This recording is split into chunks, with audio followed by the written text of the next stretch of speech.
ಸ್ನೇಹಿತರೆ, ಮೀಡಿಯಾ ಮಾಸ್ಟರ್ಸ್ಗೆ ಸ್ವಾಗತ, ಸುಸ್ವಾಗತ.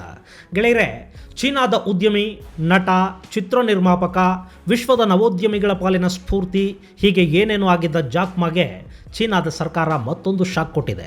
ಕಳೆದ ವರ್ಷ ಡಿಸೆಂಬರಲ್ಲಿ ಜಾಕ್ ಮಾ ಒಡೆತನದ ಅಲಿಬಾಬಾ ಕಂಪನಿಯ ವಿರುದ್ಧ ತನಿಖೆಗೆ ಆದೇಶಿಸಿದ್ದ ಚೀನಾ ಸರ್ಕಾರ ಈಗ ಭಾರಿ ಮೊತ್ತದ ದಂಡ ವಿಧಿಸಿದೆ ಮತ್ತು ಒಂದಷ್ಟು ನಿಯಮಾವಳಿಗಳನ್ನು ಕೂಡ ರೂಪಿಸಿ ಅಲಿಬಾಬಾ ಇನ್ನು ಮುಂದೆ ಆ ನಿಯಮಾವಳಿಗಳನ್ನು ಕಡ್ಡಾಯವಾಗಿ ಅನುಸರಿಸಬೇಕು ಅಂತ ಆದೇಶ ಕೊಡಲಾಗಿದೆ. ಇಲ್ಲಿ ಅಲಿಬಾಬಾಗೆ ಚೀನಾ ಕೊಟ್ಟ ಶಾಕ್ ಹಾಗೂ ಇಂಥದ್ದೇ ಘಟನೆ ಭಾರತದಲ್ಲಾಗಿದ್ದರೆ ಏನಾಗ್ತಿತ್ತು, ಈ ಎರಡೂ ವಿಷಯಗಳ ಬಗ್ಗೆ ಸುಮ್ಮನೆ ಒಂದಷ್ಟು ಚರ್ಚೆ ಮಾಡೋಣ.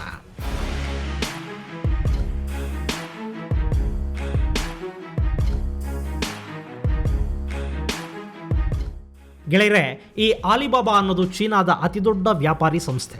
ಜಾಕ್ ಮಾ 1999ರಲ್ಲಿ ಕಟ್ಟಿದ ಈ ಸಂಸ್ಥೆ ಇವತ್ತು ಆನ್ಲೈನ್ ವ್ಯಾಪಾರ ಮಾಡುತ್ತೆ. ಇಲ್ಲಿ ವ್ಯಾಪಾರಿಗಳನ್ನು ಗ್ರಾಹಕರ ಜೊತೆಗೆ, ವ್ಯಾಪಾರಿಗಳ ಜೊತೆಗೆ, ಗ್ರಾಹಕರ ಜೊತೆಗೆ ಜೋಡಿಸುವ ಒಂದು ಅತಿದೊಡ್ಡ ಪ್ಲಾಟ್ಫಾರ್ಮ್ ಅನ್ನಿಸ್ಕೊಂಡಿದೆ ಅಲಿಬಾಬಾ. ಚೀನಾದ ಮಟ್ಟಿಗೆ ಹೇಳೋದಾದರೆ ಅಲಿಬಾಬಾ ಅಲ್ಲಿ ಅತಿದೊಡ್ಡ ಆನ್ಲೈನ್ ಉದ್ಯಮ. ಅವರು ಮಾಡದೇ ಇರೋದೇ ಇಲ್ಲ.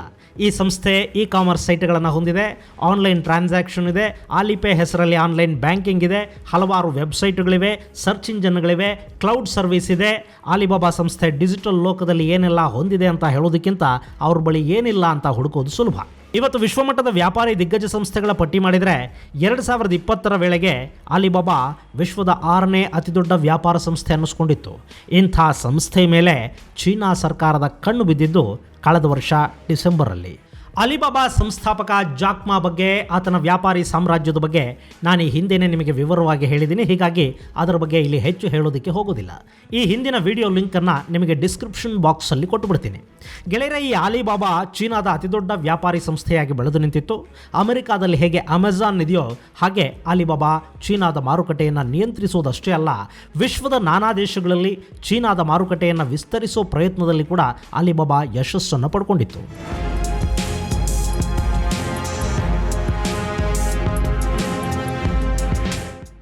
ಜಾಕ್ ಮಾ ಚೀನಾ ಹಾಗೂ ವಿಶ್ವದ ಮಟ್ಟಿಗೆ ದೊಡ್ಡ ಸೆಲೆಬ್ರಿಟಿಯಾಗಿ ಬೆಳೆದರು. ಇದೆಲ್ಲವನ್ನು ಚೀನಾದ ಕಮ್ಯುನಿಸ್ಟ್ ಸರ್ಕಾರ ಕಣ್ಣು ಕೆಂಪುಗೆ ಮಾಡಿಕೊಂಡೇ ನೋಡ್ತಾ ಇತ್ತು. ಈ ಮಧ್ಯೆ ಜಾಕ್ ಮಾ ಮಾರ್ಕೆಟ್ ಡ್ರಿವನ್ ಎಕಾನಮಿ ಬಗ್ಗೆ ಮಾತಾಡತೊಡಗಿದ್ರು. ವ್ಯಾಪಾರ ಹಾಗೂ ವಹಿವಾಟುಗಳ ಮೇಲೆ, ಉದ್ಯಮಗಳ ಮೇಲೆ ಸರ್ಕಾರದ ಹಿಡಿತ ಇರಬಾರದು.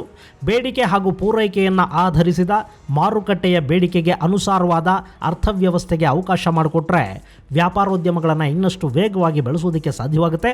ಚೀನಾ ಸರ್ಕಾರ ಆ ನಿಟ್ಟಲ್ಲಿ ಯೋಚಿಸಬೇಕು ಹಾಗೂ ಉದ್ಯಮಗಳಿಗೆ ಸುಲಭವಾಗಿ ಸಾಲ ಸಿಗೋ ವ್ಯವಸ್ಥೆಯನ್ನು ಮಾಡಿಕೊಡೋ ಬಗ್ಗೆ ಕೂಡ ಸರ್ಕಾರ ಒಂದಷ್ಟು ಗಮನ ಹರಿಸಬೇಕು ಅಂತ ಸಾರ್ವಜನಿಕ ಕಾರ್ಯಕ್ರಮವೊಂದರಲ್ಲಿ ಜಾಕ್ ಮಾ ತಮ್ಮ ಅಭಿಪ್ರಾಯವನ್ನು ವ್ಯಕ್ತಪಡಿಸಿದರು. ಆ ಮಾತುಗಳೇನು ಬೇಕಂತ ಹೇಳಿದ್ರು ಅಥವಾ ಬಾಯಿ ತಪ್ಪು ಹೇಳಿದ್ರೋ ಗೊತ್ತಿಲ್ಲ. ಚೀನಾದಂಥ ದೇಶದಲ್ಲಿ ವ್ಯಾಪಾರಿ ಉದ್ಯಮಿಯಾಗಿರಲಿ, ಶ್ರೀಮಂತನಾಗಿರಲಿ, ಅವನು ಯಾರೇ ಆಗಿರಲಿ, ಸರ್ಕಾರದ ನೀತಿ ನಿರೂಪಣೆಗಳನ್ನು ಟೀಕಿಸಿ ಮಾತಾಡುವ ಹಕ್ಕು ಮತ್ತು ಅಧಿಕಾರ ಅಲ್ಲಿ ಯಾರಿಗೂ ಇಲ್ಲ. ಹಾಗೇನಾದರೂ ಯಾರಾದರೂ ಮಾತಾಡಿದರೆ ಅಂಥವ್ರನ್ನ ಕಮ್ಯುನಿಸ್ಟು ಸರ್ಕಾರ ತನ್ನ ಉಕ್ಕಿನ ಪಾದಗಳ ಅಡಿಯಲ್ಲಿ ಹೊಸಕ್ಕೆ ಹಾಕಿಬಿಡುತ್ತೆ. ಅಲ್ಲಿ ಸರ್ಕಾರ ಏನು ಹೇಳುತ್ತೆ ಅದನ್ನು ಕೇಳೋದಷ್ಟೇ ಜನ ಮಾಡಬೇಕಿರೋ ಕೆಲಸ. ವಾಪಸ್ಸು ಹೇಳೋ ಅಧಿಕಾರ ಯಾರಿಗೂ ಅಲ್ಲಿಲ್ಲ. ಹೀಗಾಗಿಯೇ ಆ ದೇಶ ಕೇವಲ 7 ದಶಕಗಳ ಅವಧಿಯಲ್ಲಿ ಏಷ್ಯಾದ ಬಲಿಷ್ಠ ಆರ್ಥಿಕ ಶಕ್ತಿಯಾಗಿ ಬೆಳೆದು ಈಗಿನ್ನೇನು 8-10 ವರ್ಷಗಳ ಒಳಗೆ ಅಮೆರಿಕಾನ ಹಿಂದಿಕ್ಕೋ ಕಡೆಗೆ ದಾಪುಗಾಲು ಹಾಕ್ತಾ ಇದೆ. ಇಂಥ ಚೀನಾ ಸರ್ಕಾರದ ನಿಲುವುಗಳ ಬಗ್ಗೆ ನಾಲಿಗೆ ಜಾರಿದ ಕೂಡಲೇ ಜಾಕ್ ಮಾ ವಿರುದ್ಧ ಕೆಂಡಾಮಂಡಲವಾಯಿತು ಚೀನಾ. ಅಲಿಬಾಬಾ ಸಂಸ್ಥೆ ಚೀನಾದಲ್ಲಿ ವ್ಯಾಪಾರ ಏಕಸ್ವಾಮ್ಯವನ್ನು ಸಾಧಿಸೋದಕ್ಕೆ ಹೊರಟಿದೆ. ಅಲಿಬಾಬಾ ಮಾಡ್ತಿರೋ ತಂತ್ರಗಾರಿಕೆಯಿಂದ ಇಲ್ಲಿ ಬೇರೆ ಸಂಸ್ಥೆಗಳು ತಲೆ ಎತ್ತೋದಕ್ಕೆ ಸಾಧ್ಯವಾಗ್ತಾ ಇಲ್ಲ. ವ್ಯಾಪಾರದ ಸ್ಪರ್ಧಾತ್ಮಕ ಮನೋಭಾವವನ್ನೇ ಅಲಿಬಾಬಾ ನಾಶ ಮಾಡ್ತಿದೆ ಅಂತ ಆರೋಪಿಸಿ ಒಂದು ತನಿಖೆಗೆ ಆದೇಶ ಮಾಡಲಾಯಿತು. ಅದರ ಬೆನ್ನಲ್ಲೇ ಜಾಕ್ ಮಾ ಒಡೆತನದ ಆ್ಯಂಟ್ ಸಂಸ್ಥೆಯ IPOನ ರದ್ದು ಮಾಡಲಾಯಿತು. ಆಲಿಪೇ ಮೇಲೆ ತನಿಖೆಗೆ ಆದೇಶ ಕೊಡಲಾಯಿತು. ಇದೆಲ್ಲದರ ಬೆನ್ನಲ್ಲೇ ಜಾಕ್ ಮಾ ಕಾಣೆಯಾಗಿದ್ದು ಕೂಡ ಹಲವಾರು ಅನುಮಾನಗಳಿಗೆ ಕಾರಣವಾಯಿತು.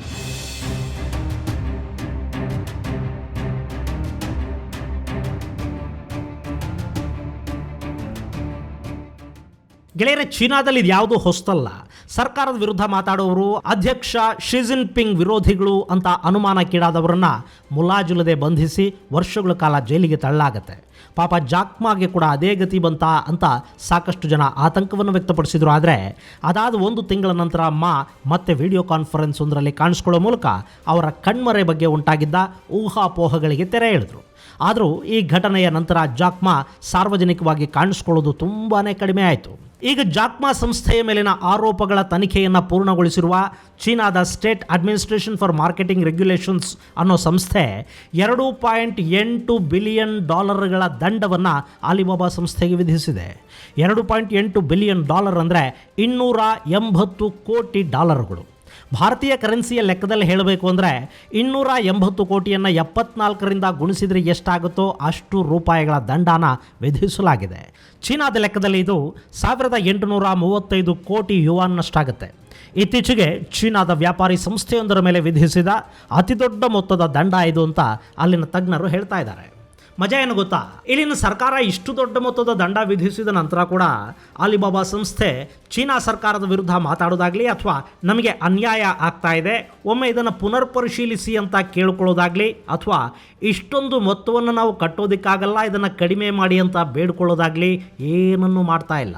ಬದಲಿಗೆ ಈ ದಂಡದ ಮೊತ್ತವನ್ನು ನಾವು ಸಂತೋಷದಿಂದ ಕಟ್ತೀವಿ ಅಂತ ಹೇಳ್ಕೊಂಡಿದೆ ಸಂಸ್ಥೆ. ಹಾಗೆಯೇ ಚೀನಾ ಸರ್ಕಾರ ನಮ್ಮ ಮೇಲೆ ವಿಧಿಸಿರುವ ಎಲ್ಲ ನಿಯಮಗಳನ್ನು ಕೂಡ ನಾವು ತಪ್ಪದೇ ಫಾಲೋ ಮಾಡ್ತೀವಿ ಮತ್ತು ಇನ್ನು ಮುಂದೆ ನಮ್ಮಿಂದ ಯಾವ ಆದೇಶ ಅಥವಾ ಕಾನೂನಿನ ಉಲ್ಲಂಘನೆಯೂ ಆಗದ ಹಾಗೆ ನಾವು ನೋಡ್ಕೊಳ್ತೀವಿ ಅಂತ ಹೇಳಿದೆ. ಚೀನಾ ಸರ್ಕಾರದ ಕಠಿಣ ಕಾನೂನುಗಳು ಹಾಗೂ ನಿಯಮಗಳಿಂದಲೇ ನಾವಿವತ್ತು ಇಷ್ಟೊಂದು ಬೆಳೆಯೋದಕ್ಕೆ ಸಾಧ್ಯವಾಗ್ತಾ ಇದೆ ಹಾಗೂ ಚೀನಾದ ಆರ್ಥಿಕತೆಯ ಬೆಳವಣಿಗೆಗೆ ಇದು ಕಾರಣ ಆಗಿದೆ. ಹೀಗಾಗಿ ನಾವು ಚೀನಾ ಸರ್ಕಾರಕ್ಕೆ ಧನ್ಯವಾದಗಳನ್ನು ತಿಳಿಸ್ತೀವಿ ಅಂತ ಅಲಿಬಾಬಾ ಸಂಸ್ಥೆ ಬಿಡುಗಡೆ ಮಾಡಿರುವ ಪ್ರಕಟಣೆಯಲ್ಲಿ ಹೇಳಿಕೊಂಡಿದೆ.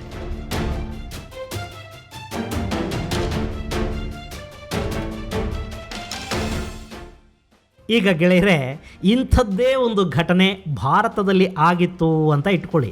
ಆಗೇನಾಗ್ತಾ ಇತ್ತು ಒಮ್ಮೆ ಯೋಚನೆ ಮಾಡಿ ನೋಡಿ. ಇಲ್ಲಿ ವ್ಯಾಪಾರದಲ್ಲಿ ಏಕಸ್ವಾಮ್ಯವನ್ನು ಸಾಧಿಸೋದು, ವ್ಯಾಪಾರದಲ್ಲಿ ವಂಚನೆಗಳನ್ನು ಮಾಡೋದು ಪಕ್ಕಕ್ಕಿಡಿ. ಬ್ಯಾಂಕ್ಗಳಿಂದ ಕೋಟ್ಯಂತರ ರೂಪಾಯಿ ಸಾಲ ಪಡೆದು ಮುಂಡಾಯಿಸಿದವರು ಕೂಡ ನಮ್ಮನ್ನು ಪಾರು ಮಾಡಿ ಬ್ಯಾಂಕ್ ಹಾಕಿರೋ ಕೇಸಿಂದ ಬಿಡುಗಡೆ ಮಾಡಿ ಅಂತ ನ್ಯಾಯಾಲಯದ ಮೆಟ್ಲು ಹತ್ತಾರೆ ಭಾರತದಲ್ಲಿ. ಇಲ್ಲಿ ವರ್ಷಗಳ ಕಾಲ ಕೇಸ್ ನಡೆದು ಕಡೆಗೆ ಒಂದಷ್ಟು ಚಿಲ್ಲರೆ ಹಣಕ್ಕೆ ಒನ್ ಟೈಮ್ ಸೆಟ್ಲ್ಮೆಂಟ್ ಕೂಡ ಮಾಡಿಕೊಂಡು ಬರ್ತಾರೆ. ಇನ್ನು ಸರ್ಕಾರಿ ಸಂಸ್ಥೆಗಳು ಹಾಕೋ ದಂಡವನ್ನು ಕಟ್ಟೋದಕ್ಕಿಂತ ಹೆಚ್ಚಾಗಿ ಅದನ್ನು ಪ್ರಶ್ನಿಸಿ ನ್ಯಾಯಾಲಯಗಳ ಮೆಟ್ಟಿಲೇರೋರ ಸಂಖ್ಯೆನೇ ನಮ್ಮಲ್ಲಿ ಹೆಚ್ಚು. ಇಲ್ಲಿ ಯಾವುದಾದ್ರೂ ಸಂಸ್ಥೆ ದಂಡ ಕೊಟ್ಟು ಆನಂತರ ಸರ್ಕಾರಕ್ಕೆ ಧನ್ಯವಾದವನ್ನು ಕೂಡ ಹೇಳಿ ತನ್ನ ವ್ಯಾಪಾರ ವಹಿವಾಟುಗಳನ್ನು ಮುಂದುವರಿಸ್ಕೊಂಡು ಹೋಗೋದಕ್ಕೆ ಸಾಧ್ಯವಾಗುತ್ತಾ? ಇಂಪಾಸಿಬಲ್ ಅಲ್ವಾ? ಒಂದೇ ಏಷ್ಯಾ ಖಂಡದ ಒಂದೇ ಪ್ರಮಾಣದ ಜನಸಂಖ್ಯೆಯನ್ನು ಹೊಂದಿರುವ ಎರಡು ಅಕ್ಕಪಕ್ಕದ ದೇಶಗಳಲ್ಲಿ ಕಾನೂನನ್ನು ಪಾಲಿಸೋದ್ರಲ್ಲಿ ಮತ್ತು ಕಾನೂನನ್ನು ಜಾರಿಗೊಳಿಸೋದ್ರಲ್ಲಿ ಎಷ್ಟು ವ್ಯತ್ಯಾಸ ಇದೆ ನೋಡಿ. ಡಿಸೆಂಬರ್ನಲ್ಲಿ ತನಿಖೆಗೆ ಆದೇಶ ಮಾಡಲಾಯಿತು. ಏಪ್ರಿಲ್ ಹೊತ್ತಿಗೆ ತನಿಖೆ ಪೂರ್ಣಗೊಂಡು ಆದೇಶ ಬಂತು. ದಂಡ ಕಟ್ಟಿ ಧನ್ಯವಾದ ಹೇಳೋದಕ್ಕೆ ಸಂಸ್ಥೆ ಸಿದ್ಧವಾಯಿತು. ಯಾಕೆಂದರೆ ಅದು ಚೀನಾ. ಹೀಗಾಗಿನೇ ಚೀನಾ ಈ ಮಟ್ಟಕ್ಕೆ ಬೆಳೀತಾ ಇದೆ. ಅತಿಯಾದ ಪ್ರಜಾಪ್ರಭುತ್ವ, ಉತ್ತರದಾಯಿತ್ವವೇ ಇಲ್ಲದ ಆಡಳಿತಗಳು ಭಾರತವನ್ನು ಇನ್ನೂ ನಿರುದ್ಯೋಗದಲ್ಲಿ, ಬಡತನದ ಸಮಸ್ಯೆಯಲ್ಲಿ ಬಿದ್ದು ಒದ್ದಾಡೋ ಹಾಗೆ ಮಾಡ್ತಾ ಇವೆ. ಹಾಗಾದರೆ ಭಾರತ ಚೀನಾದ ಹಾಗೆ ಬೆಳೆಯೋದು ಯಾವಾಗ?